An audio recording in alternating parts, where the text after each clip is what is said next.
I was really hyped for Luminary, and even though it ended up completely different than I expected, it still ends up being more up my alley than a DoorDash driver arriving with my burger.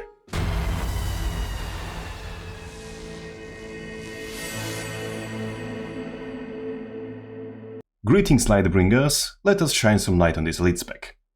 Luminary seems to be ArenaNet's first successful attempt at making Wheelbender, but for people with IQ above room temperature in Celsius.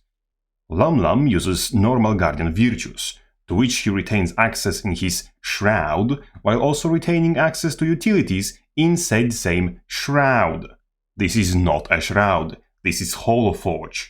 Ironically, Luminary is even named after light as illumination, just like Holosmith is.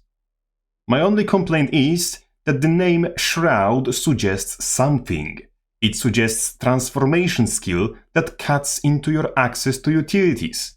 This is a nitpick, I get it, but I'm a pedantic asshat, and name change is a very little to ask for. Rename Radiant Shroud to something that will reflect its similarity with Holoforge, which would also fit the lore of the spec because the thingamabob we're using to conjure its Shroud skills is tied to Iron Legion, so calling it Radiant Forge or something makes double sense, in my opinion. Speaking of Shroud skills, your skills 2 to 5 make you summon a weapon, cast a skill with it, and keep it in hand, altering your auto attacks until you leave Shroud or cast something else. Every weapon also gives you self-buff that changes when you switch weapons, and every one has a sequence skill. Skill 2 gives you a hammer, with which you slam the ground, dazing and damaging enemies. You get Might, Fury, and a damage buff. And your autos with the hammer do more damage than normal. Its sequence skill is a spin attack that does damage, with more against CC'd enemies. If you leave Shroud and your last weapon used was hammer, you get that more damage against CC'd opponents as a passive for next few seconds. Your skill 3 is a Staff Slam that grants protection and resolution, creates a symbol on the ground, and its sequence skill heals, cleanses and gives allies a buff that redirects some damage from them to you. While wielding a staff, your auto attacks in Shroud apply regen, and if you leave Shroud with staff in hand, you gain healing increase to other allies. Your skill 4 is a Short Leap with a sword that cripples, and its sequence skill is a Stab with same sword, which immobilizes crippled foes. With sword in hand, your attacks apply vulnerability, and leaving Shroud on sword gives you increased movement speed buff. Skill 5 is a Channeled Block, lasting 2 seconds, that grants AoE barrier upon activation, and its sequence skill is a Shield Bash that dazes. Auto attacks with shield grant resolution, and leaving Shroud with it gives you damage reduction buff. As you may have noticed if you are a Salty Warrior main, is that this Shroud 5 skill is literally both warriors' shield skills, just guardianified and adjusted to justify being one skill. I can't even be mad. I'm starting to find those things like morbidly funny. Also, God gets an effect that heals him when it gets refreshed or times out, every time he casts his 2 to 5 skills while in Shroud. Lam stances, at least, are relatively simple, with heal stance just healing, cleansing and making them heal every time they cleanse a condition. You get a stance that breaks stance for everyone except yourself, grants an AoE Aegis, and makes you take 33% reduced damage for a duration. You get a stance that grants AoE protection and stability, and makes you heal when you grant boons. You have a stance that grants AoE barrier and light aura, and then charges for a duration with every hit you deal or take, after which it explodes, dealing damage based off the stacks you gathered. At max stacks it also dazes. Another stance makes you daze and deal damage in AoE, and gain a self-only buff that increases your damage to controlled foes.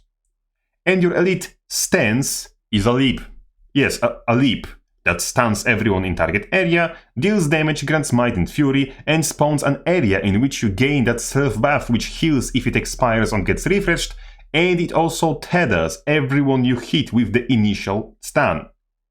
Imagine porting Hammer 5 onto somebody so they can't escape, into this elite, into Hammer 2 when they're stunned, into Hammer 4 which will launch them, break the tether, stunning them again, and you can port on them back with Hammer 2.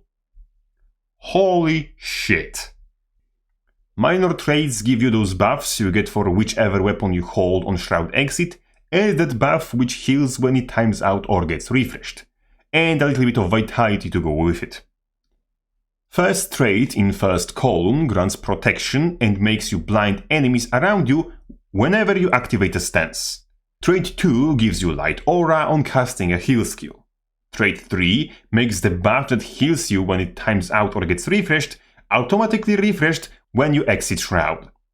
In second column, trait 1 makes you regenerate health when you have protection or resolution separately for each boon, meaning double the regen if you have both boons. Second trait here makes you cleanse conditions in AoE around you whenever you grant yourself light aura.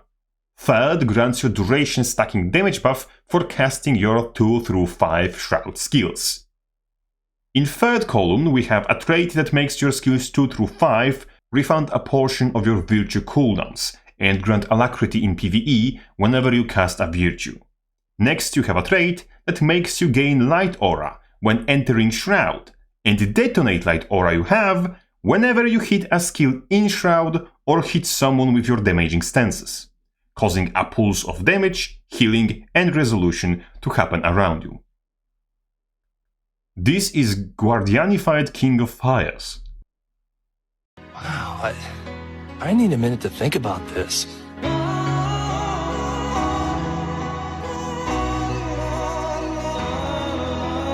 Last trait here makes virtues recharge your Shroud skills. Justice recharges skill 2, the hammer, Resolve recharges skill 3, the staff, and Courage recharges skills 4 and 5, sword and shield respectively. And just like that, we made yet another elite spec who will never be seen running anything other than renewed focus. Because you can dash into block, into courage, into dash, into block again, into renewed focus, into courage, into dash, into block again for 9 total seconds of defenses and 3 dashes. Because Guardians got a god, I guess. This is the only thing in Lumlum's design that genuinely repulses me. And I'm biased against Guardian to begin with, so take this as a mark of quality for everything else. Luminary is of course pretty busy, with the Shroud skill modifiers, passives, actives, and the rest of the bonanza, and with its stances and its King of Fires Blue edition, but once you look past and above the mess, it's all cohesive, and with exception of one trait, noticeably less bullshit than what we used to expect from the Sulfury Menace. I will definitely be trying the Luminary out, if not for Blue King of Fires, then for shenanigans with Hammer and it is elite. And with Shroud 2 giving you increased damage against disabled, and so doing that one stance, and so doing the one buff you get from exiting Shroud on Hammer, I think there absolutely will be nasty one-shots waiting to happen in PvP and such. And I want to see them happen from both the giving and receiving end before this ship's live. So, see you in the beta, trying to land one-shots on this thing. And of course, a big sign of gratitude to all the generous supporters, continuously considering my dubious quality content worth their money. You're all truly welcome. Crabface out.